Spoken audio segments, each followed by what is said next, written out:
A Bíblia em um ano.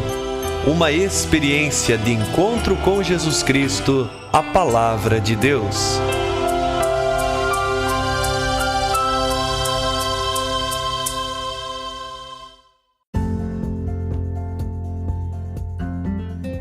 Olá, eu sou o Bruno, seminarista da Diocese de Ponta Grossa, Paraná. Você está ouvindo o podcast A Bíblia em um ano. Usando um plano de leitura cronológico, vamos ler a Bíblia inteira em 365 dias, descobrindo como a história da salvação se desdobra e se atualiza em nossas próprias vidas e na vida da Igreja. Estamos usando a Bíblia Católica com a tradução oficial da Conferência Nacional dos Bispos do Brasil. Você pode baixar o plano de leitura completo por meio de um link que você encontra na página do Instagram, abiblia.emuano, ou do facebook.com/seminariopg. Inscreva-se nesse podcast por meio da plataforma que preferir para receber as notificações diárias dos novos episódios.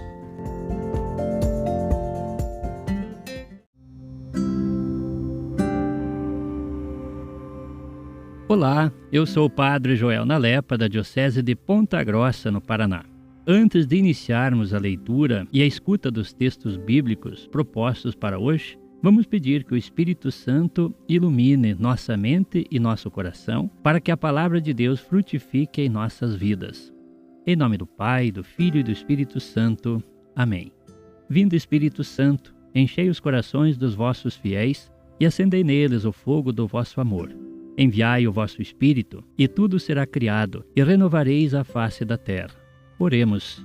Ó Deus, que instruístes os corações dos vossos fiéis com a luz do Espírito Santo, fazei que apreciemos retamente todas as coisas, segundo o mesmo Espírito, e gozemos sempre de sua consolação. Por Cristo nosso Senhor. Amém.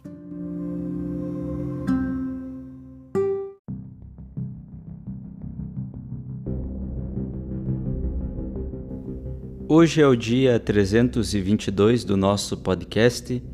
Leremos Atos dos Apóstolos, capítulo 1, Carta aos Romanos, capítulo 1, Provérbios, capítulo 26, versículos de 22 a 25.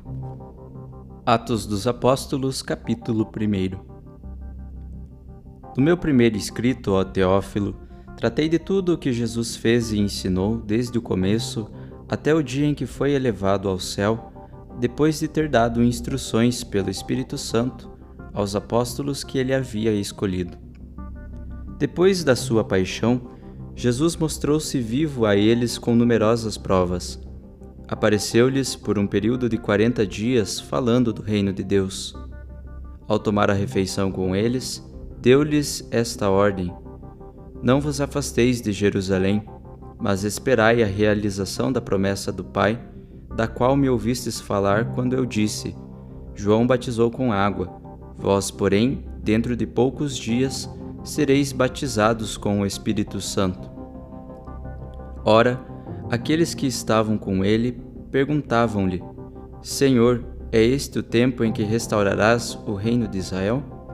Jesus respondeu-lhes: não vos compete saber os tempos ou momentos que o Pai reservou em sua autoridade, mas recebereis a força do Espírito Santo que virá sobre vós, e sereis minhas testemunhas em Jerusalém, em toda a Judéia e na Samaria, até os confins da terra.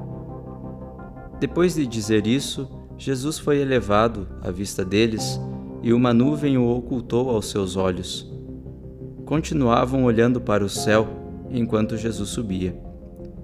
Apresentaram-se a eles então 2 homens vestidos de branco, que lhes disseram: Homens da Galileia, por que ficais aqui parados, olhando para o céu? Esse Jesus que do meio de vós foi elevado ao céu, virá assim, do mesmo modo como o ouvistes partir para o céu. Então os apóstolos voltaram para Jerusalém, vindo do Monte das Oliveiras, que está próximo de Jerusalém, à distância da caminhada num dia de sábado. Entraram na cidade e subiram para a sala de cima, onde costumavam reunir-se. eram Pedro e João, Tiago e André, Filipe e Tomé, Bartolomeu e Mateus, Tiago, filho de Alfeu, Simão Zelota e Judas, filho de Tiago. Todos eles perseveravam na oração em comum, junto com algumas mulheres e Maria, mãe de Jesus, e com os irmãos dele. Naqueles dias estava reunido um grupo de mais ou menos 120 pessoas. Pedro levantou-se no meio dos irmãos e disse: Irmãos, era necessário que se cumprisse o que o Espírito Santo, por meio de Davi na Escritura, anunciou acerca de Judas, que se tornou o guia daqueles que prenderam Jesus. Ele era um dos nossos e teve parte nesse ministério. Ele comprou um campo com o salário da iniquidade, mas caiu morto de bruços, arrebentado pelo meio, espalhando-se todas as suas entranhas. O fato se tornou conhecido de todos os habitantes de Jerusalém. Por isso, aquele campo chama-se, na língua deles, Acéldama, isto é, campo de sangue. De fato, no livro dos Salmos está escrito: Fique deserta a sua morada, e não haja quem nela habite, e ainda que outro receba o seu cargo. É necessário, portanto, que dentre os homens que nos acompanharam durante todo o tempo em que o Senhor Jesus viveu no meio de nós, a começar pelo batismo de João até o dia que foi elevado do meio de nós, um deles se ajunte a nós para ser testemunha da sua ressurreição. Apresentaram então dois: José, chamado Barsabás, que tinha o apelido de Justo, e Matias. Em seguida fizeram esta oração: Senhor, Tu conheces os corações de todos. Mostra-nos qual destes dois escolheste para ocupar, neste ministério e apostolado, o lugar que Judas abandonou para ir ao lugar que lhe cabia. Tiraram então a sorte entre eles. A sorte caiu em Matias, o qual foi acrescentado ao número dos 11 apóstolos.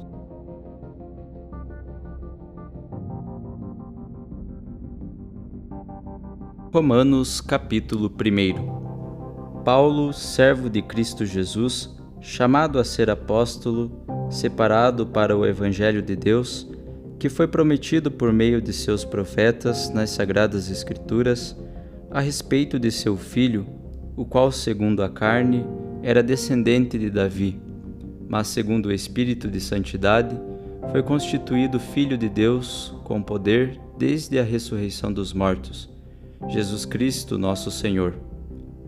Por ele recebemos a graça e o apostolado em vista da obediência da fé para a glória do seu nome, entre todas as nações, dentre as quais também vós, eleitos de Jesus Cristo.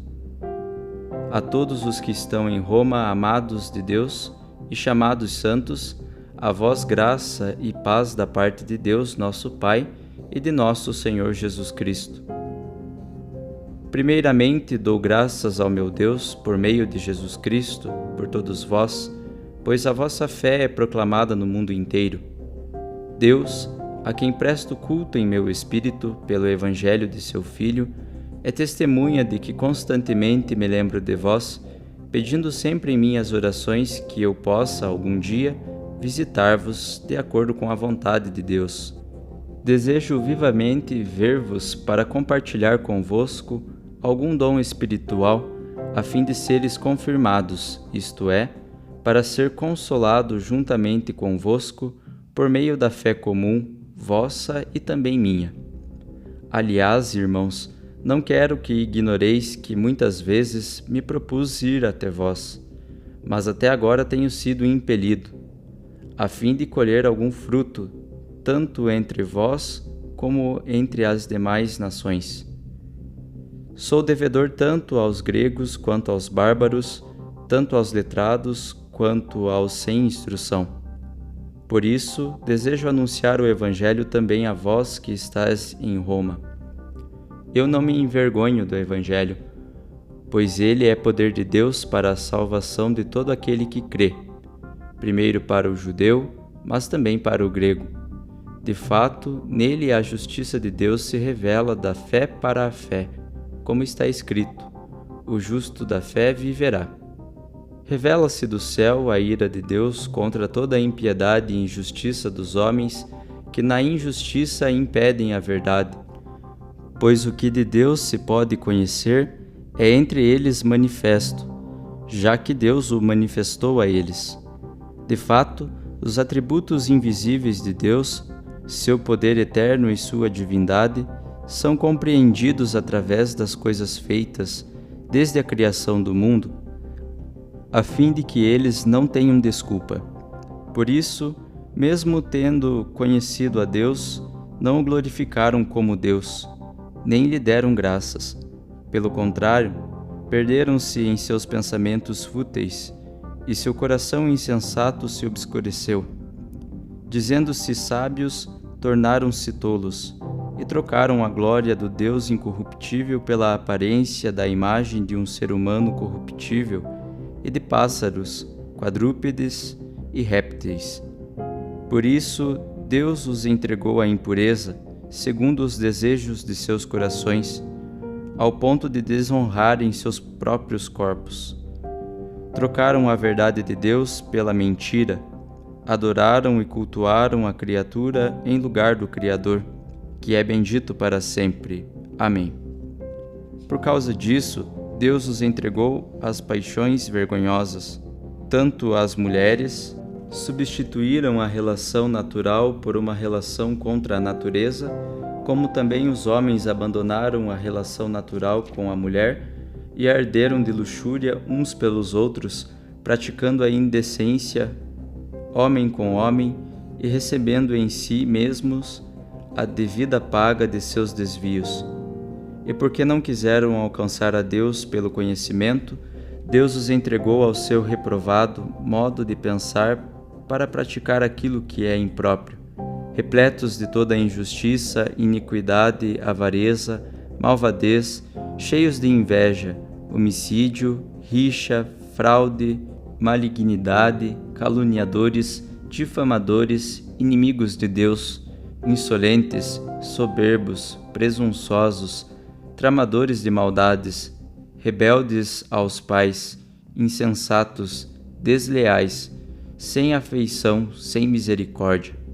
E apesar de conhecerem a justa sentença de Deus, que declara dignos de morte os que fazem tais coisas, não somente as praticam, mas ainda aprovam os que as praticam.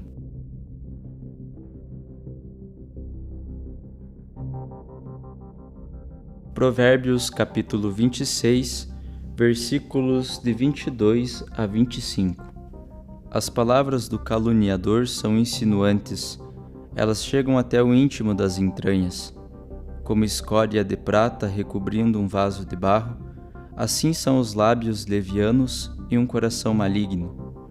O inimigo fingirá com os lábios, tramando ciladas no coração. Quando suavizar a voz, não lhes des crédito, pois tem 7 abominações no seu íntimo.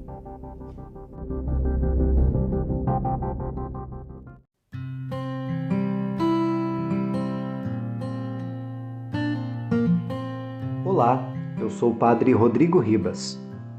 Hoje iniciamos a leitura e a reflexão do livro dos Atos dos Apóstolos. O livro dos Atos dos Apóstolos é a segunda obra escrita por Lucas, o mesmo autor do Evangelho. No Evangelho, nós vimos Lucas apresentando as atividades de Jesus a partir de um caminho feito pela palavra. Nós somos convidados a mergulhar no mistério de Jesus.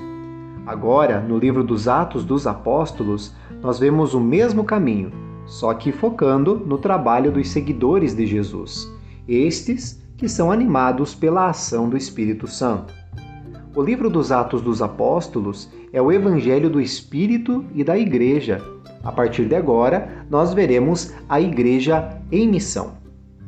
Ele começa com a mesma maneira que começa o Evangelho, falando sobre Teófilo, o amigo de Deus, endereçado a todos aqueles que abrem o seu coração para se tornarem amigos de Deus.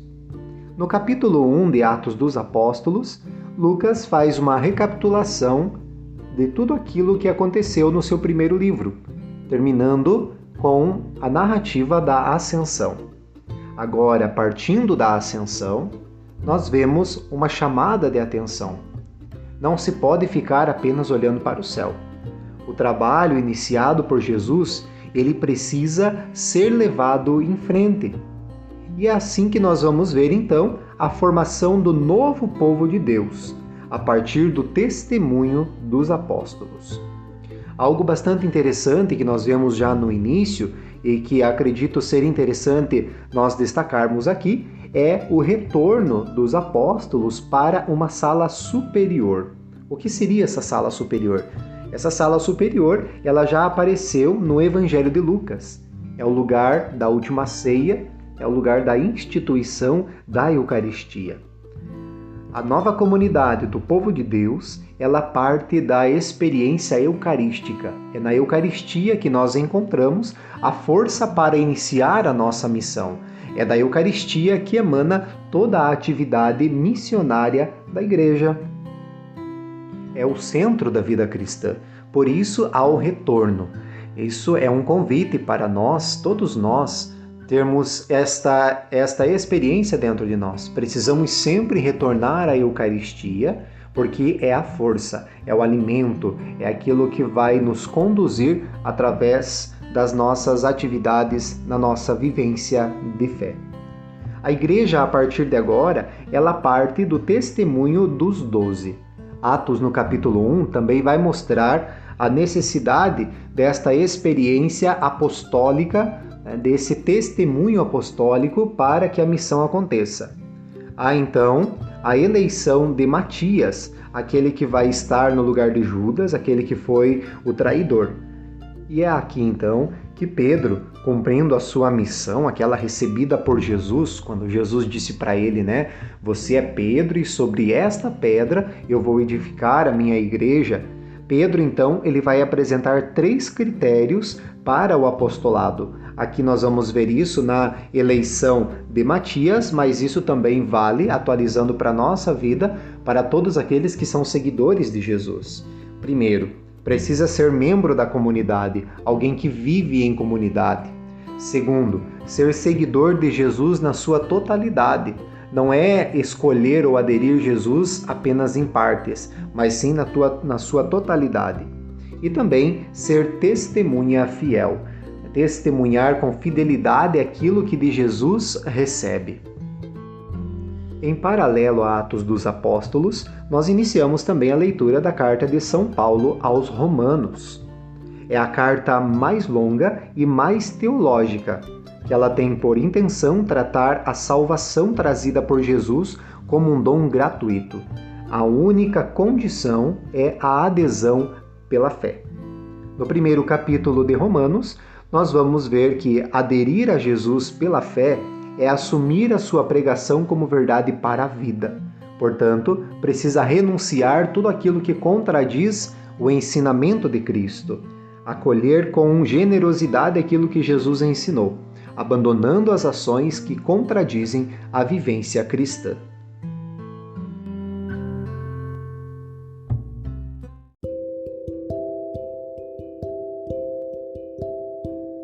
Querido irmão, querida irmã, Jesus afirma a todos nós, felizes os que escutam a palavra de Deus e a põem em prática. Peçamos que a palavra que acabamos de ouvir se faça vida em nós e inspire as nossas ações. Oremos. Ó Deus, concedei ao vosso povo alimentar-se cada vez mais da vossa palavra e nela encontrar a fonte da vida.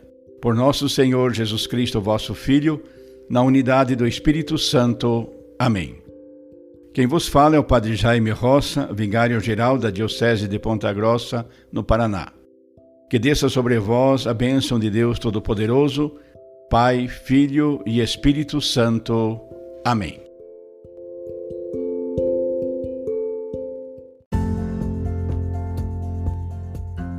Você acaba de ouvir mais um episódio do podcast A Bíblia em um Ano. Continue nesse bom propósito de ouvir, ler e praticar a Palavra de Deus. Rezemos por todos que estão fazendo este caminho de leitura da Bíblia. Procure também participar da sua comunidade. A permissão para uso do plano de leitura The Bible in a Year com o Padre Mike Schmitz e Jeff Kevins foi concedida por Ascension. A versão original pode ser baixada em ascensionpress.com. Todos os direitos desse plano estão reservados à Ascension. Os demais conteúdos do podcast não são criados, revisados ou apoiados por Ascension. Até amanhã!